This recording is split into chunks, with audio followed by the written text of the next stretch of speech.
की घरकुलाला रेती देण्यासाठी कोणीही तिथं अडचण आणणार नाही आणि अडचण आणली तर बावनकुळे साहेब तुम्ही त्याला आडवं केल्याशिवाय राहणार नाही।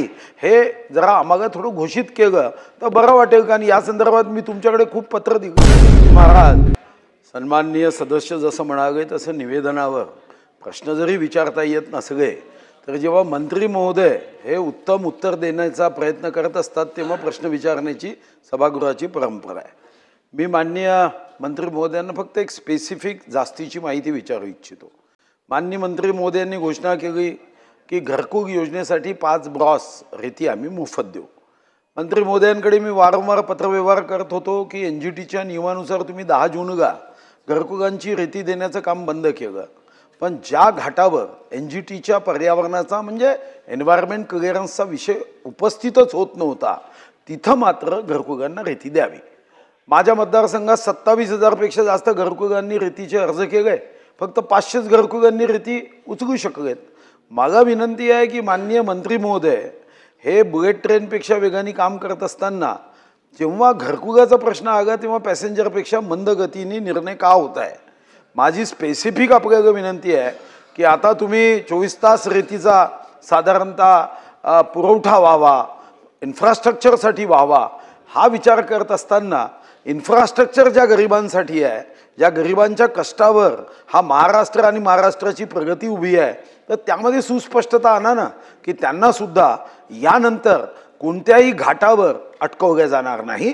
ज्यांचे ऑक्शन झाले त्या घाटावर तुम्ही 10% रेती देतो म्हणून सांगितलं, पण ज्यांनी ऑक्शन घेतले ते तर असे काही अडकवून बसले आहे की ते रेती द्यायला तयार नाही। म्हणून माझी विनंती आहे की घरकुलाला रेती देण्यासाठी कोणीही तिथं अडचण आणणार नाही आणि अडचण आणली तर बावनकुळे साहेब तुम्ही त्याला आडवं केल्याशिवाय राहणार नाही।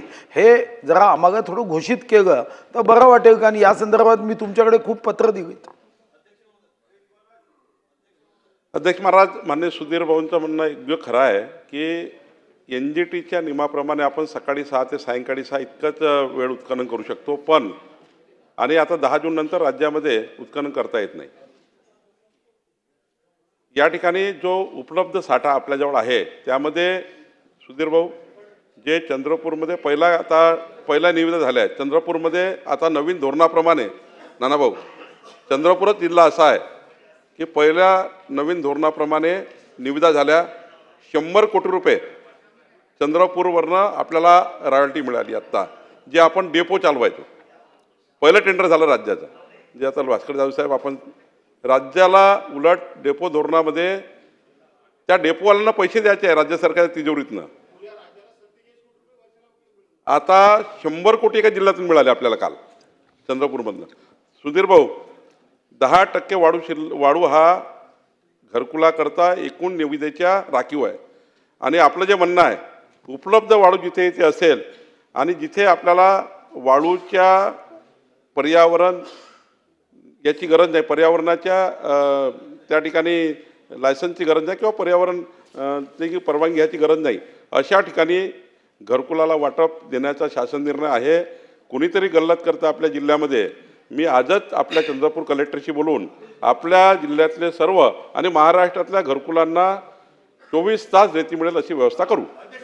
वेगवान घडामोडी पाहण्यासाठी आमच्या चॅनलला लाईक व सबस्क्राईब करायला विसरू नका।